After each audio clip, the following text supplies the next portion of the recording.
Well, I wanted to ask you some questions. I figured you haven't had a discussion in detail about what happened to the Canaanites and foreign national slavery in Leviticus.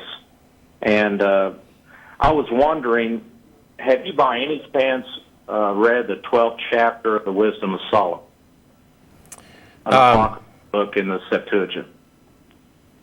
I don't recall. Well, what it basically... Oh, are you still talking? Nope. Okay, I'm watching your mouth, and the words are coming over later. Yeah, there's a delay. I'll try not to watch you. That's a good idea. Yeah. I recommend that for everybody. Stop watching. Oh, no, wait. So anyway, we got like 12 minutes left in the show, and you want to talk about the Canaanites and slavery, so let's get to it. Well, we'll get to the Canaanites. We probably don't have time for the slavery, but the Canaanites are addressed in Wisdom of Solomon as being basically individuals that sacrificed children, grilled them, and ate them. You're talking about a non-canonical book. Well, sure, but it's not canonical to the Protestants. I'm not a Protestant. I'm Eastern Orthodox. Okay, but okay, sure. So, and I don't really care. I mean, you can pull from canonical box the text in Deuteronomy, or you can pull from external. What difference does it make? What is the case that you're making? Well, the case I'm making is that what is going on in the book itself, it's discussing how God was patient for years and years with the Canaanite, that he showed them the example of what happened to Egypt, which you probably don't believe happened, but anyway, it's still in there.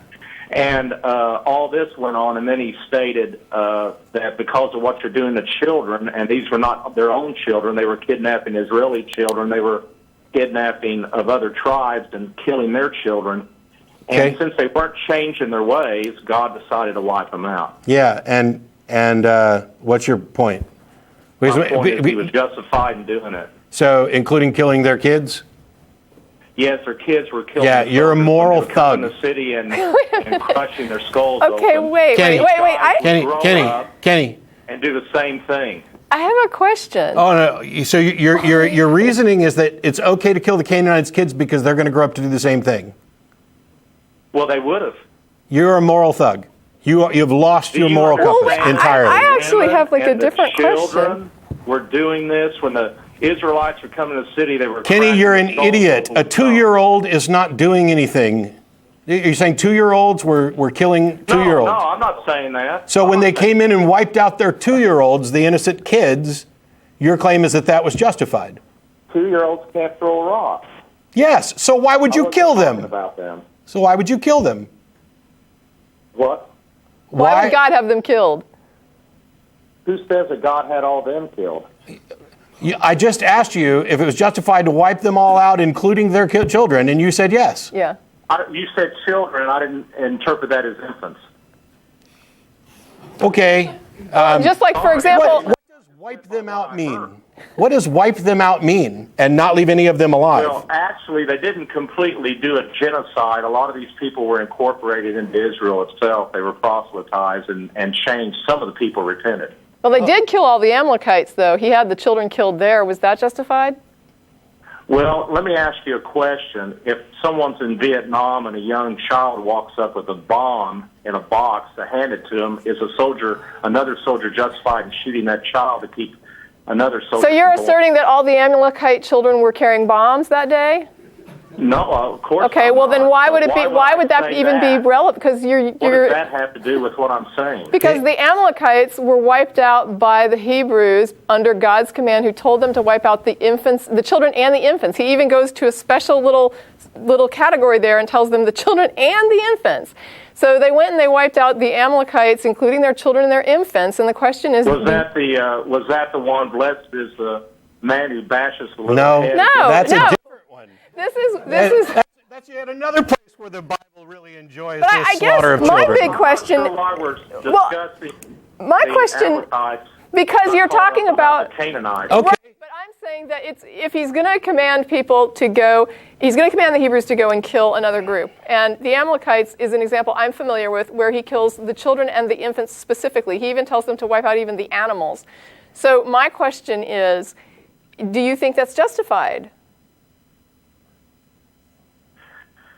Do you know why societies back then destroyed everything, including the livestock? Why did Rome sack Jerusalem the way that they did? We're talking about the Hebrews here because God told them. We're talking about whether God sanctioning something and whether or not it was moral to sanction it. Yeah, because you're saying that this is moral, right? The Romans, you wouldn't say it was moral. First of all, by our standard of morality and the way we fight wars and do things, it's not moral. Well, then standards of morality of an Islamic country, the way they might fight a war, it might be. Wait. Kenny, are you saying that morality is entirely relative? That what you think is moral and what the Amalekites thought was moral? That we can't say you cannot apply your standard of morality to a situation of a people you don't understand. Oh, so yes, I absolutely can. You're asserting that Matt's standard of morality that we shouldn't kill the children is bad? Babies should be killed.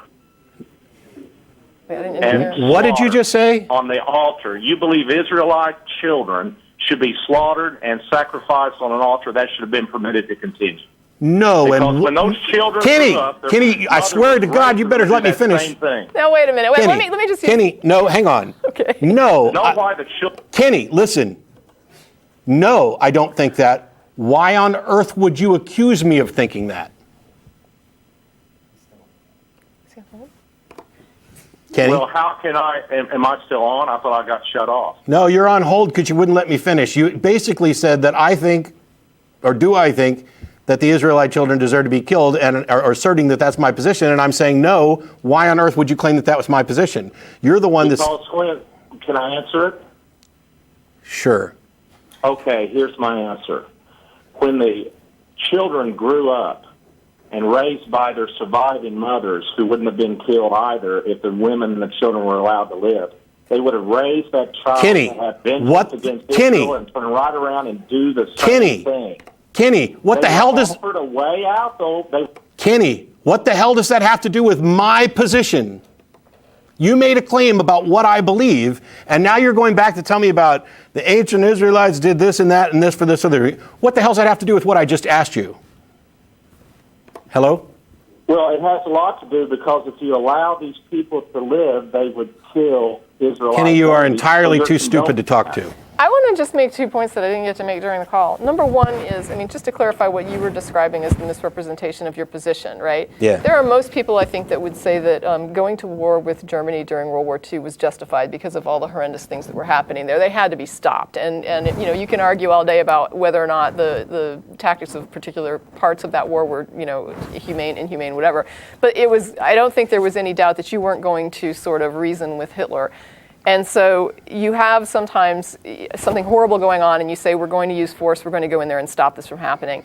And that does not mean that you then go in and wipe out all the children, right? And just because someone asks and says, hey, I don't think you should go in there and kill all the Germans, everybody, and including the infants and everything, and all the animals and everything, and then you say, oh, well, you're okay then with Jews being killed in ovens? Yeah, I guess that's what that exactly means. What it was. It's like, no, Why do you hate the troops? Absolutely, it's almost offensively, obscenely stupid. Yeah. And then I had another question which I wanted to ask was, wouldn't God have done better to protect his people's children?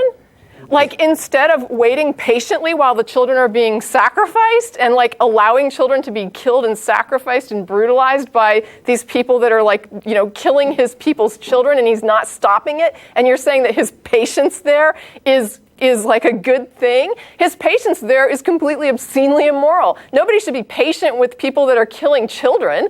What the hell is that? How can you even say, well, God was just trying to be patient with it? They're killing the children. You don't be patient, you protect those children. What the hell kind of God wouldn't protect children from somebody that's killing them on altars? I'll tell you what, who. And then, the exact same kind of God that would say, screw it, I don't care who did it, wipe them all out. Even their children. Yeah. What is this? So you let them kill a bunch of children and then you go and kill their children as a result. And it's just like, it's just an obscenity. Yeah, your religion has completely poisoned your ability to think reasonably, especially on matters of morality. And it's because you are put in the position where you have to come up with some kind of defense for something that you, under any other circumstances, would look at as a moral atrocity. If the United States, when we went into Germany or any other place, If our mission statement was wipe them all out, we would be the same sort of immoral thug that your God supposedly is. That is not. This is not me. This is not me as a pacifist, or me saying that, oh, the Canaanites should have been allowed to kill those children. That's ridiculous. But here's the thing. I mean, you're talking about the same group of people and the same God in the same Bible where he did all these things to protect them. Big flaming fire and opening the Red Sea and swallowing up the Pharaoh's armies. And yet he just lets somebody come in over, long periods of time and slaughter their children on altars, and he doesn't protect them. Plus, he's made our show end before I was ready for it to end, you jackass.